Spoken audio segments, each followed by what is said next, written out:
ನಮಸ್ಕಾರ ವೀಕ್ಷಕರೇ, ಆರ್ ನ್ಯೂಸ್ಗೆ ಸ್ವಾಗತ. ನಾನು ಪರ್ವೇಜ್. ಚುನಾವಣೆಕಾವು ಏರ್ತಾ ಇದೆ. ಇವತ್ತು ಸಹ ಶ್ರೀಯುತ ಮಾದೇವಪ್ಪ ಯಾದವಾಡ ಅವರ ಪ್ಯಾನೆಲ್ನವರು ಸಾಲಹಳ್ಳಿ ಗ್ರಾಮಕ್ಕೆ ಪ್ರಚಾರಕ್ಕೆ ಬಂದಿದ್ದಾರೆ. ಇಲ್ಲಿ ತಾವು ಸ್ಥಳೀಯರಾಗಿ ಇಲ್ಲಿ ಯಾವ ರೀತಿ ಒಂದು ಸ್ಪರ್ಧೆ ಏರ್ಪಟ್ಟಿದೆ ನೋಡ್ರಿ, ಮಾದೇವಪ್ಪ ಯಾದವಾಡ ಮತ್ತು ಮಲ್ಲಣ್ಣ ಯಾದವಾಡ ಏನಂತದಲ್ಲ, ಇವ್ರ ಪೆನಲ್ ಏನೈತಲ್ಲ ಸರ್, ಇವರು ಸಾಕಷ್ಟು ಇವತ್ತು ಸಹಕಾರ ಕ್ಷೇತ್ರದಲ್ಲಿ ಭಾಳ ಮುನ್ನಡೆ ಅಂತ ಸಾಧಿಸುತ್ತೆ ಒಂದು ಅವ್ರಿಗೆ ಅವಕಾಶ ಐತಿ.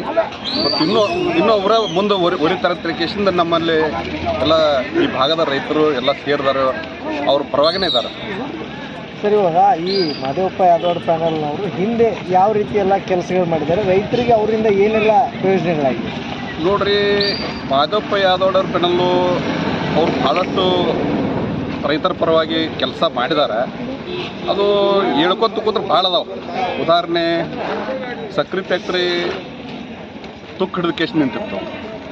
ಅಂಥ ಫ್ಯಾಕ್ಟ್ರಿಯನ್ನು ಅವರು ಶಾಸಕರಿದ್ದಾಗ ಅದನ್ನು ಪುನರ್ಜನ್ಮ ನೀಡಿ ಇವತ್ತು ಈ ಮಟ್ಟಕ್ಕೆ ತಂದ ಕೇಸಿಂದ ರೈತರಿಗೆ ಪ್ರತಿಯೊಬ್ಬ ಷೇರುದಾರರಿಗೆ ಸುಮಾರು ಒಂದು ಕ್ವಿಂಟಲಷ್ಟು ಸಕ್ಕರೆಯನ್ನು ಕೊಡುವಂಥ ಅವರು ಪ್ರಾಮಾಣಿಕ ಪ್ರಯತ್ನವನ್ನು ಮಾಡಿದ್ದಾರೆ.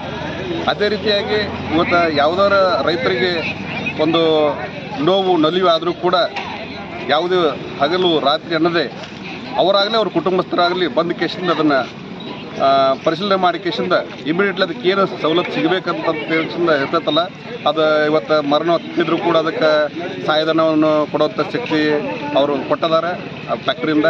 ಅದೇ ರೀತಿಯಾಗಿ ಯಾವುದೇ ಕಾಯಿಲೆಗಳು ಕೂಡ ಇದ್ದರೂ ಕೂಡ ಅದಕ್ಕೂ ಕೂಡ ಫ್ಯಾಕ್ಟ್ರಿಯಿಂದ ಸಹಾಯ ಮಾಡಿರ್ಕೊಂತ ಬಂದಿದ್ದಾರೆ. ಇದಕ್ಕಾಗಿ ನಮ್ಮಲ್ಲಿ ಈ ಭಾಗದ ರೈತರು ಭಾಳಷ್ಟು ಅವರ ಬಗ್ಗೆ ಒಂದು ಹೆಮ್ಮೆಯಿಂದ ಹೇಳ್ತಾರೆ. ಅವ್ರು ಮತ್ತೊಮ್ಮೆ ಈ ಧನಲಕ್ಷ್ಮಿ ಶುಗರ್ ಫ್ಯಾಕ್ಟ್ರಿ ಮತ್ತು ಅವ್ರ ಕೈಯಾಗೆ ಸಿಗ್ತದೆ ತಿಳ್ಕಿಸಿಂದ ಇವತ್ತು ಈ ಭಾಗದ ರೈತರು ಕೂಡ ಹೇಳ್ತಾರೆ. ಓಕೆ.